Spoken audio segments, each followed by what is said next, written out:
जनक है। कल तक हम जिनके लिए सभी पूरा देश जिनके लिए खुशी मना रहा था, आज उन्हें डिस्क्वालीफाई किया गया, तो सभी को बहुत अफसोस है इसका। दोस्तों, देश की एक बेटी, एक महान खिलाड़ी विनेश फोगाट पेरिस ओलंपिक 2024 के फाइनल में मात्र 100 ग्राम अधिक वजन से बाहर हो गई।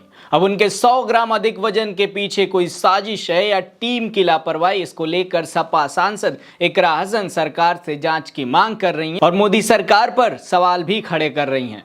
इकरा हसन संसद भवन के बाहर मीडिया से बात करते हुए विनेश फोगाट के साथ हुए अन्याय पर सरकार से कड़े सवाल पूछे हैं। इकरा ने मीडिया से बात करते हुए कहा कि कल तक जिनकी जीत पर पूरा देश खुशी मना रहा था, उन्हें आज डिस्क्वालीफाई किया गया। इसका पूरे देश को अफसोस है, लेकिन क्या परिस्थितियां रहीं और कल तो वो क्वालिफाई करके खेली भी और जीती भी। आज अचानक से कुछ ग्राम का फर्क और 2 बाउट्स वो क्लियर कर चुकी थी, तो इसमें क्या परिस्थितियां रहीं? क्या हमारी सरकार ने उनके लिए आवाज उठाई? इंडियन ओलंपिक एसोसिएशन ने उनका प्रोत्साहन बढ़ाने के लिए क्या किया? उनकी पैरवी की? ये सब सरकार को बताना चाहिए। दोस्तों, इतना ही नहीं, इकरा ने आगे विनेश फोगाट को लेकर कहा कि ये बहुत गंभीर मुद्दा है। देश के लिए गर्व की बात थी कि वो फाइनल तक पहुंची थी, लेकिन जिस तरह से वो डिस्क्वालीफाई हुई तो बहुत अफसोसजनक है और सरकार को इसमें कुछ स्टैंड लेना चाहिए। इसमें सरकार को जवाबदेही बनती है। दोस्तों, इकरा हसन ने सरकार के ऊपर सवाल खड़े किए हैं। विनेश के साथ हुए इस घटना पर सरकार को जवाब देने को कहा कि आखिर कमी कहां रही। दोस्तों, ना केवल इकरा बल्कि विनेश को लेकर सपा के सभी सांसद सरकार का विरोध करने के लिए संसद भवन से वॉकआउट कर गए। दोस्तों, सपा का हर सांसद विनेश के डिस्क्वालिफिकेशन पर जवाब मांग रहे थे कि आखिर मोदी सरकार ने इस मामले में क्या स्टैंड लिया।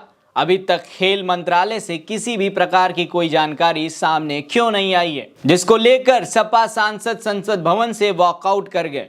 और इसी सब को लेकर इकरा हसन ने कहा कि हमें सरकार की बातें सही नहीं लगी। वो सरकार को अपनी परेशानी से अवगत करवाती रही, लेकिन कोई ध्यान नहीं दिया गया। जब उन्हें प्रैक्टिस करनी थी तब वो बाहर धरना दे रही थी। इसमें बहुत सारे सवाल उठाए जा सकते हैं। दोस्तों, इकरा हसन का कहना है कि जब विनेश फोगाट को प्रैक्टिस करना था तब वो सड़क पर सरकार से मदद की गुहार लगा रही थी, पर सरकार उस वक्त उनकी बातों को बिल्कुल भी नहीं सुनी। हालांकि आपको बता दें कि बीजेपी सांसद बृजभूषण शरण सिंह के खिलाफ यौन उत्पीड़न मामले में विनेश फोगाट सड़कों पर प्रदर्शन कर रही थीं, जहां उन्हें रोकने के लिए प्रशासन उन्हें सड़कों पर घसीट रहा था, अपने जूतों के नीचे रौंद रहा था, और उस वक्त मोदी सरकार बिल्कुल खामोश थे। ये खिलाड़ी अपनी कमाई हुई इज्जत, मेडल्स, पैसे, सब कुछ प्रधानमंत्री आवास के सामने ले जाकर रख देते हैं, मगर गोदी मीडिया और सरकार इस पर एक शब्द नहीं बोलती है। पर यही बेटी जब एक दिन पहले लगातार 3 पहलवानों को हराकर ओलंपिक के फाइनल में पहुंचती हैं तो हर कोई बधाई देने आ जाता है, हर कोई बधाइयां देना शुरू कर देता है। पर दोस्तों, जब फाइनल मैच वाले दिन 100 ग्राम ओवरवेट के कारण विनेश फोगाट डिस्क्वालीफाई हो जाती हैं तो एक बार फिर सरकार खामोश हो जाती है और इसी को लेकर सपा सांसद मोदी सरकार का विरोध कर रही हैं और विनेश फोगाट को न्याय दिलाने की मांग कर रही हैं। अब देखना यही है दोस्तों कि आखिर मोदी सरकार विनेश फोगाट को न्याय दिलाने के लिए क्या कदम उठाती है।